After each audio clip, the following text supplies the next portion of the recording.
in collaborazione con Glam Vision e K-Facli. Drammatico incidente in Valsugana, la vittima è Luciano Piasente, è stato il fratello a trovare il corpo del 63enne schiacciato da un albero. Faccia di mer, torna ai tuoi paesi, razzismo sull'autobus, ho provato vergogna, mi sono sentito così piccolo. Covid, 2 morti e 1648 nuovi positivi in Trentino. Rientrano in presenza 139 classi scolastiche in un solo giorno. Covid, allarme nelle RSA, UPIPA, manca personale, il sistema è al collasso. Parolari, ma chi non ha il vaccino non rientra al lavoro, non basta essere guariti.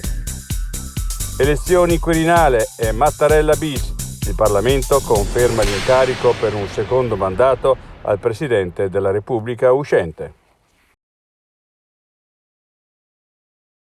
I difetti visivi sono tanti: miopia, astigmatismo, ipermetropia. Il pregio è correggerli con occhiali davvero glam. Con Glam Vision puoi prenotare l'analisi gratuita della vista e poi sfoggiare i tuoi nuovi occhiali che possiamo creare per te. Scopri di più su glamvision.it.